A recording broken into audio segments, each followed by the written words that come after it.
Au Sénégal, plus de 15 000 jeunes femmes et hommes vont bénéficier des formations et d'accompagnement dans les métiers de l'agriculture. Ces formations interviennent dans le cadre d'une coopération entre le Fonds du financement de la formation professionnelle et technique du Sénégal et l'Organisation des Nations Unies pour l'alimentation et l'agriculture. Cette coopération permettra d'accompagner le gouvernement sénégalais dans ses efforts de promotion rapide de l'emploi et de l'employabilité dans les métiers de l'agriculture.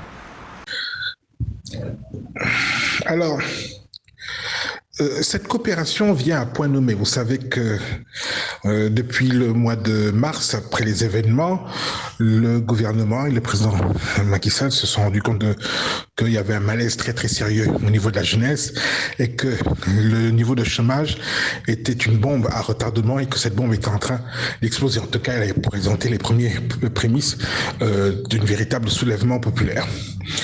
Et donc, le gouvernement a décidé d'accélérer l'employabilité des jeunes et de toutes les solutions qui sont proposées. Cette coopération entre le gouvernement et la FAO est un projet qui me paraît l'un des plus sérieux, en tout cas, qui, s'il réussit, apportera les résultats les plus probants dans la lutte contre le chômage. Outre l'expertise de l'Organisation des Nations Unies pour l'alimentation et l'agriculture en matière agricole, l'appui du FAO sera également financé et facilitera la mise en œuvre des activités de formation et d'accompagnement dans le cadre de ce partenariat. Cette collaboration intervient dans un contexte où le gouvernement sénégalais multiplie les efforts pour attirer les jeunes vers l'agriculture, qualifiée comme un secteur porteur d'emploi. Contrairement aux autres programmes qui sont mis en place, cette coopération-là va créer des emplois durables.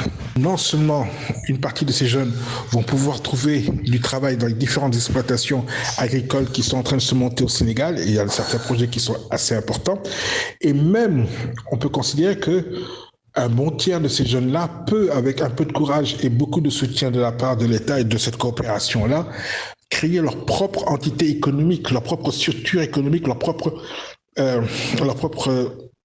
exploitation agricole et être eux-mêmes des générateurs de richesse et des générateurs d'emplois.